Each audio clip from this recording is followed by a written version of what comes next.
The galactic arena was silent. Billions of creatures from across the galaxy were watching the screen.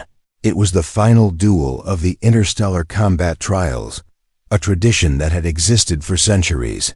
One fighter stood in the center, a tall four-armed alien called Vornek the Destroyer. He was the champion of the galaxy. Undefeated for 400 years, his body was covered in armor made of living metal. He roared, shaking the walls of the arena. Everyone expected him to win again. But then, the second door opened. A single human stepped out. He was not wearing heavy armor, only a black suit with a small helmet. His name was Ray Carter, a former soldier from Earth. People laughed, some even booed. "Is this a joke?" One alien whispered. "He won't last 10 seconds, another said. But Ray didn't seem afraid. His eyes were calm, focused, cold. He walked forward without blinking. A deep voice echoed in the arena, announcing the rules. No weapons, no help. Only one winner. The gate behind Ray closed, locking him inside with the monster. The duel began. Vornek charged like a wild beast, swinging 2 giant fists at once. Ray dodged left, then ducked low, barely missing a crushing blow. He rolled on the floor and sprang to his feet like a cat. Everyone gasped. Humans were known for their weakness, not their speed. Vornek turned, annoyed, and struck again, this time faster. Ray jumped back, then rushed forward, sliding under the alien's legs. He kicked a weak spot in the knee joint, making Vornek stumble. The crowd grew silent. Something was wrong. The human was not losing. He was fighting with strategy, not strength. Every move was calculated, every dodge perfect. In less than 5 minutes, Vornek was bleeding from 2 joints. His breathing was heavy. Ray was untouched now. Vornek was angry, really angry. He roared and unleashed a storm of blows. Ray got hit once, flying into a wall. The audience cheered, thinking it was over, but Ray stood up, wiping blood from his mouth. "Is that all you've got?" he said calmly. Something changed in that moment. The crowd stopped laughing. They leaned forward, eyes wide. Vornek ran again, but slower this time. Reused it, jumped on the alien's back, and placed a shock pod on his spine. The pod exploded with blue energy, sending volts through the champion's body. Vornek screamed and fell to one knee. Ray didn't wait. He jumped again and struck the back of the alien's neck. Hard. 1, 2, 3 hits. Vornek collapsed, defeated. The arena went dead silent. A human had won. Ray stood over the fallen body, breathing hard but still standing. Then, the victory horn echoed through the sky. Lights flashed, banners dropped, and the human flag appeared on the screens. People from Earth watching back home cried with joy.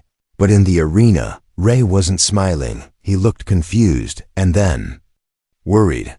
A voice came from above, formal and cold. "As per galactic law, the winner shall inherit the title and rewards of the former champion." Ray frowned. "What reward?" he asked. The voice continued.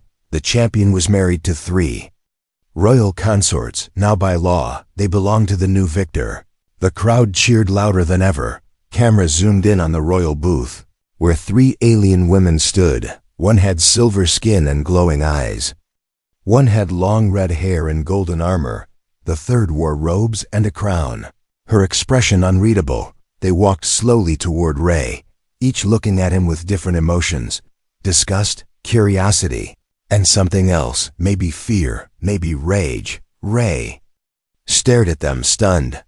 "I didn't come here for this," he said under his breath. One of the women, the one in armor, leaned close and whispered in his ear, "You should not have won, human." And then she smiled. But it was not a kind smile. It was a warning. Ray didn't move. He knew now that the real fight was just beginning. Asterisk, the wedding was not a celebration. It was a warning, dressed in silk and tradition. Ray Carter stood under a floating arch made of starlight and alien crystal. All around him were leaders, warriors, and nobles from powerful planets. But none of them clapped, none of them smiled. They only watched, as if waiting for him to make a mistake. His mind was still spinning from the last fight. Now he was standing between three alien women, bound to him by ancient galactic law. One of them, the warrior woman, had already whispered a threat. The second, the healer, avoided his eyes completely. The third, the queen-like one, studied him like a puzzle she didn't want to solve. Their names were announced loudly to the galaxy: Rixon, of the Fireborn Blades; Velmi, of the Moon Healers; Zariah, of the Shadow Court. Each from a different star empire, each deadly in her own way, now by law. They were his wives, not by love, not by choice, but by victory. As they stood side by side, Ray noticed something strange. Each of them wore the same bracelet, a smooth black band with a small glowing symbol. When he looked closer, all three were different symbols, but all had one word written in the old galactic script: target. Ray didn't understand, but his instincts screamed that something was wrong. The ceremony ended, and they were taken to the orbital palace. Floating above the battle planet, the place was beautiful: high towers, gravity gardens, and oceans in the sky. But it felt like a cage made of gold. Guards were everywhere, cameras hidden in the walls. Ray sat in the throne room, alone, thinking. Then the door opened. The first to enter was Velmi, the healer bride. She moved softly, like her feet didn't touch the floor. Her silver blue eyes were kind, but tired. She sat across from Ray, silent for a moment. Finally she spoke. "You don't know what you've walked into, do you?" "No," Ray said, "but I'm listening." Velmi looked at the ceiling as if choosing her words carefully. "The champion you defeated wasn't just a fighter," she said. "He was a weapon of the Empire." Then, "Why was I rewarded with his ... wives?" Ray asked, the words still feeling strange. "Because we weren't his lovers," Velmi said softly. "We were his keys." Ray frowned. "Keys to what?" Before Velmi could answer, the doors slammed open. Rixon stormed in, eyes blazing with fire, armor shining. She pointed a blade at Ray. "You don't deserve us," she said. "You're weak, you're human." "I didn't choose this," Ray said calmly. "But I'm still standing." She didn't strike, but lowered her blade slowly. "You fight well," she admitted. "But this is not a fight you can win with fists." She looked at Velmi, then turned and left. Velmi sighed. "She's angry because she cared for him." "The champion?" Ray asked, surprised. "No," Velmi said, "for what he could have been." Just then, the lights flickered. Zariah entered the room like a shadow with eyes, tall, graceful, and cold. She wore a long robe that shimmered like smoke. "You're being watched," she said, "by more than cameras." She tossed something on the table. It was a small disk, glowing with hidden data. "What is this?" Ray asked. "Proof," she said, "but you'll need to survive to read it." And then, without another word, she vanished into the corridor. Ray looked at Velmi, who nodded slowly. "You may have won the duel," she said, "but now the real game begins." Outside the palace, far above the stars, a message was sent. Encrypted, silent, deadly, the human lives. It read, "Activate Plan Echo." The galaxy had laws, but the galaxy also had secrets. Ray Carter sat alone in the palace chamber, staring at the glowing disk left by Zariah. It pulsed softly, like a heartbeat, as if waiting to reveal something dangerous. He slid it into the data reader. Unsure what he would find, the screen lit up with old files, hidden under encryption older than Earth's space program. As the files opened, he saw documents marked with the red seal of the High Galactic Council. But what shocked him wasn't the seal, it was the date. The documents were created before the tournament began, and they all mentioned his name.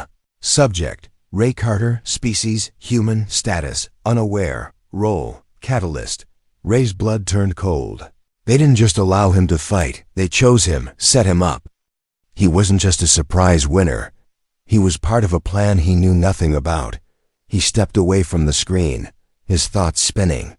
That's when Velmi walked in, holding a strange flower that glowed blue in the dark. "You read it, didn't you?" she asked, her voice soft but her eyes sharp. "You knew," Ray said. All of you knew. Only parts of it, Velmi answered. Each of us was told a different lie. She sat beside him and handed him the flower. It's called a truth bloom. She said, it only opens when someone speaks without lies. Ray didn't speak, but the flower slowly unfolded in his hand. Velmi smiled slightly, but her face was tired.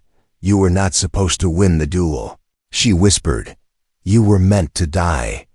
So the Empire could continue its plan. What plan? Ray asked. To remove Earth from the political map, Velmi said, quietly, legally, and forever. Ray stood up, angry now. But I won, he said. Doesn't that change everything? It changes you. A voice said from the doorway. Zariah stood there, her dark eyes unreadable. But it doesn't stop the machine, she continued. The galactic law runs deeper than any throne. Ray stared at her. What machine? Zariah stepped forward and pressed a button on the table. A hologram appeared. Hundreds of planets, all connected by red lines. This is the political web, she explained. The champion's marriage was not for love, it was for control. 3 empires, Velmi said. Each of us a daughter of power. Bound to whoever holds the title. And now that's you, Zariah added. But the council fears what happens if a human holds that much influence. Ree looked at the map, seeing Earth as a tiny dot on the edge of the galaxy. So they want to erase me. He said quietly. No, Velmi said. They want to use you, then erase you. Suddenly, the room shook. A tremor from above. An alert flashed in red light across the palace wall. Unauthorized ship entering orbit. Rixon burst into the room. Sword in hand, we're under observation, she said. They sent the judges. Who? Ray asked. Enforcers of law, Zariah replied. But they don't enforce truth. They enforce control. Ray looked at the 3 women around him. Each different, each dangerous, yet somehow all caught in the same trap. If I'm the legal husband of 3 royal heirs, he said, thinking fast, then they can't kill me without starting a civil war. Correct, Zariah said. But they can ruin your name and use the law to destroy Earth while your hands are tied. Ray took a deep breath. Then it's time I learned to play their game. He turned back to the data screen, opening a section labeled Hidden Laws. I may be human, he said, but I know how to fight a system. Outside the palace, a fleet of silver ships slowly circled the sky. The judges were watching, waiting for Ray to make a mistake. They didn't know that this human wasn't just a fighter. He was a strategist, and he had just found their first weakness. Velmi was born in silence, not in a hospital, not in a home, but inside a crystal womb beneath the oceans of her moon. She had no mother, no father, only the healers who shaped her. She was made for peace, not war, but peace in the galaxy was a tool, not a truth, and so they trained her to lie without lying, to heal while hiding, to love without ever falling in love. She had done everything perfectly until the human came. Now she sat in the palace garden, her feet touching the glowing grass, the wind carrying strange earth music from Ray's room. She had never heard such sound before, raw, emotional, full of memories, memories of pain, laughter, and something warm she couldn't name. And it scared her. She turned as Ray stepped into the garden, holding a small cup of black liquid. Coffee, he said, offering it. It helps when you can't sleep. Velmi took it, unsure what to do, then smiled politely. You drink poison to calm your mind. She said softly. Ray laughed. Pretty much. They sat in silence, looking at the alien stars above. Then Velmi spoke, her voice lower than usual. There's something I never told you. Ray looked at her, curious but calm. I wasn't supposed to survive my last healing. She said, the champion used me to recover after every brutal fight, even when my energy was fading. I thought healers couldn't die from healing. Ray said. Velmi nodded slowly. We don't, unless the one we heal *** wants us to. Ray blinked. He tried to kill you. He didn't care, Velmi whispered. I was just a tool, and when I got too weak, he asked the council to replace me. Why didn't you leave? Ray asked, because if I died bonded to him, Velmi said, my entire moon would lose protection. Our waters would be poisoned by the Empire's punishment. Ray sat in silence, processing the weight of her words. But then you came, she said, turning to him. You won, and suddenly I was free, but still tied. I never wanted this marriage, Ree said honestly. But I won't let anyone hurt you. Velmi looked at him, not with fear, not with coldness, but with the beginnings of trust. You fight differently, she said. You don't fight to win. You fight to protect. Ray didn't answer. But the truth bloom nearby began to glow again. Velmi reached into her sleeve and pulled out a small stone wrapped in silk. She placed it in Ray's hand. This is part of the ancient code, she whispered. It only responds to humans with clean blood. What does it do? Ray asked. It leads to a gate, she replied. A forgotten system, where the champion trained before becoming the Empire's sword. Ray clenched the stone gently. Then I need to go there, he said. Maybe I'll find out why they chose me. Velmi stood. You won't be safe. I never was, Ray said, smiling. But just then, the palace walls hummed with an alert. Zariah's voice crackled through the speaker. Someone accessed the champion's vault, she said. The secret one, the one that doesn't exist on paper. Velmi's face went pale. That vault holds the map to the forbidden systems, she whispered. If the council finds it first, they'll erase the truth. Ray finished. Velmi nodded, then hesitated. She leaned closer, her fingers brushing his. If anything happens to me, she said, don't let my people become shadows again. Then she turned and walked away, her figure glowing under the alien moonlight. And for the first time, Ray realized something terrifying. She wasn't just a healer. She was the key to a buried past, and maybe the only one who could still feel something like love in a world built to destroy it. The file didn't open with a password. It opened with a heartbeat. Ray Carter placed his hand on the champion's vault console, and the scanner pulsed red, then green. Then something older than the Empire itself whispered awake. A hidden file appeared on the dusty screen with a title that made his stomach twist. Phase 2, Earth Acquisition. He scrolled slowly, his chest tightening with every line. It was all there. Detailed maps of Earth cities, human population centers marked in red, resource zones highlighted in blue, and transmission logs from the council labeled ready for extraction. Ray stepped back from the console, hands shaking. He wasn't a champion, he was a delay. Earth had been under surveillance for years, not as a threat, but as a target. Velmi stepped in behind him, eyes wide as she saw the same words on the screen. Weren't the start of this, she said. You were the last check before invasion. Ray closed the console and looked out the window at the stars. I came here to prove something, he said. But they already decided what Earth was worth. They think you're weak, Zariah said from the shadows. Because your people still dream, still love, still hope, Ray turned. Anger building inside him like fire. If they touch Earth, he said, they'll see what humans do when we stop hoping. That night, he accessed the champion's private communicator. Locked to Imperial channels, he sent a message, not to allies but to Earth itself, a voice-only transmission. Encoded in ancient Earth radio. Earth command, this is Ree Carter, he said. If you're hearing this, prepare for contact. We were never safe, down on Earth. Buried deep inside a mountain bunker. A red light blinked for the first time in years. An old general with gray eyes and one arm stood up, blinking in disbelief. He leaned over the speaker, voice shaking. Say again, son, he whispered. Did you say the name Carter?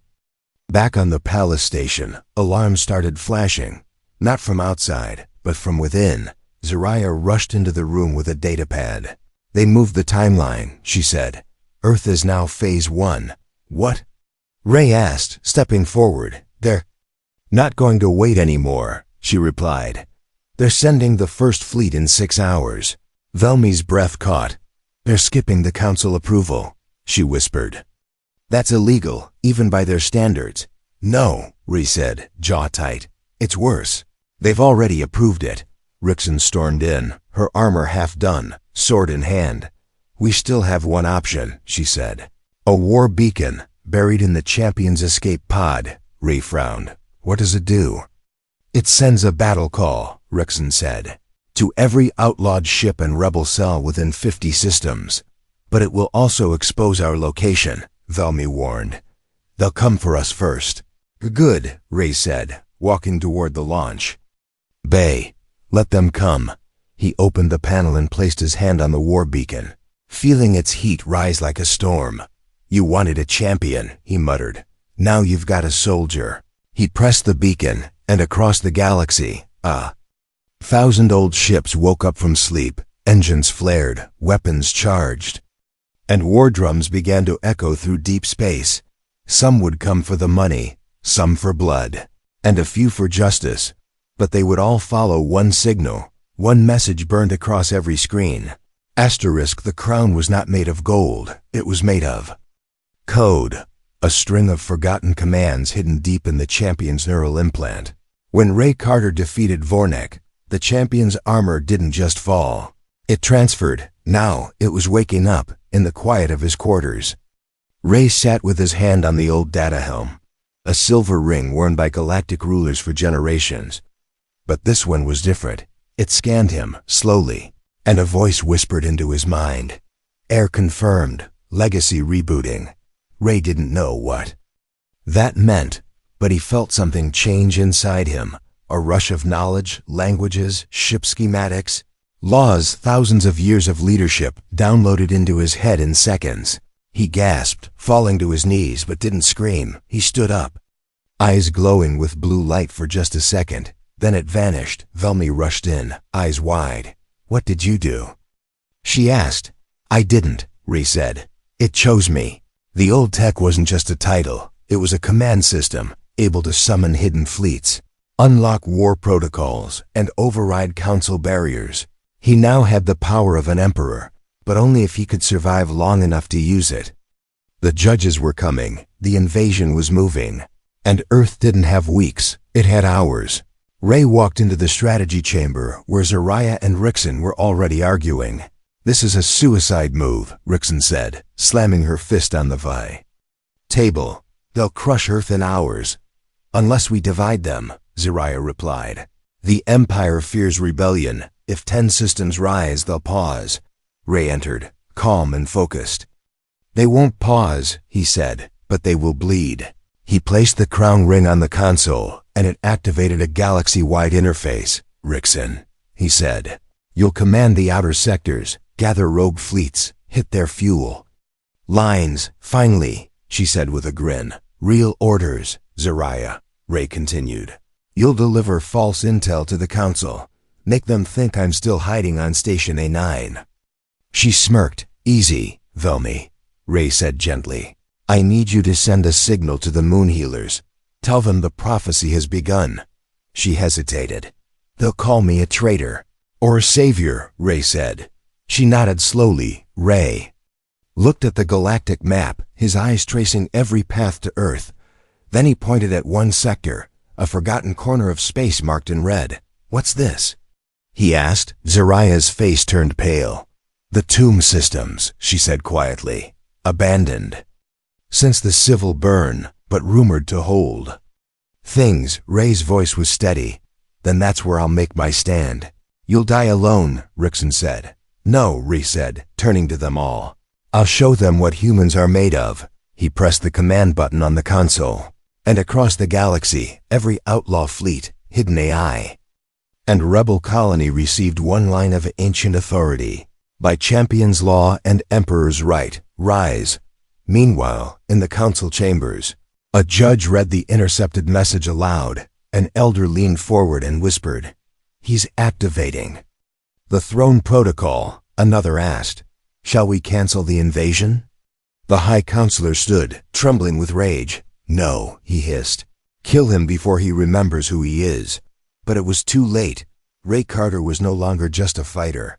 He was a symbol, a force, and soon he would be something even greater, a human king. The stars were not quiet tonight. They flickered like old wounds reopening. Thousands of warships moved through space like a storm of steel and fire. Above a dark system with no name, they waited in silence, orbiting a planet long forgotten. At the center of it all, aboard the Scythe of Dawn, stood a man once ignored by the galaxy. Now, every eye was watching him. Ree Carter stood on the command deck, armor light on his shoulders. A simple Earth flag patched over his chest plate. Behind him stood his 3 wives, Rixen in full battle gear, Velmi with her healer's light, and Zariah cloaked in shadows. Each had chosen to stay, not because of law, but because of belief. He wasn't their master. He was their cause. Below them, the Council fleet was forming its wall, 20 times the size of Ray's rebellion. Ships with planet killers, fleets with ancient tech, warriors bred only for domination. A hologram flickered alive on the deck, showing a message from the enemy. Ray Carter, the voice hissed. This is your final chance to kneel. Ray didn't respond. He simply raised a hand, and the message faded. They expect fear, Zariah whispered. They've never seen fire born. From Hope, Ray nodded and turned to the rebel fleet's open channel. He didn't shout, didn't roar. His voice was steady, like Earth's gravity itself. This is not a war for power, he said. This is a war for memory. They erased our names, our cultures, our stories. But today we write them. In the stars, we fight not to win, he said. We fight to be remembered. The rebel fleet responded not with cheers, but by powering weapons, closing ranks and locking shields, because they knew this was not a speech. It was a goodbye. The battle began not with sound, but with light. Blazing beams crossed the black sky. Carriers exploded like novas, and fighter ships danced between wreckage. Rixen led the front line, roaring into enemy cruisers with blade and ship cannons. Zariah hacked enemy channels, feeding false orders and turning entire wings against each other. Velmi healed from orbit, keeping the wounded alive longer than nature allowed. And Ray, he moved through the battle like a storm. His ship struck with precision. His commands turned chaos into rhythm. But the Council had sent something darker. A weapon not seen in centuries. The Null God. A machine with a soul, designed to erase DNA from existence. It charged a beam toward Ray's ship, preparing to end the rebellion in a single pulse. Ray stared at the console, calm but aware. There's no way to dodge that, Rixen shouted. We don't, Ray said. We answer it. He opened the Champion's final file, the last secret left by Vornak. A single-use command. Throne detonation. He linked it to his ship's core, eyes steady. If I fall, he whispered. Make sure Earth doesn't. Velmi gripped his hand. You're not dying today. Yes, I am, Ray said softly. But I'll live forever. And then, he launched. His ship flew straight toward the Null God. Fire behind him, the rebellion watching. The enemy didn't understand, not until it was too late. Ray Carter's ship collided with the machine, activating the command. The explosion was not fire, but memory. It sent out a wave, a light made of every human dream, song, and moment lost. To history, the Council fleet shut down, ships falling silent, systems crashing, soldiers freezing in place, and then came silence. A silence filled only by one sound, a heartbeat. Back on Earth, people looked to the sky and saw the stars move, not toward invasion, but toward freedom.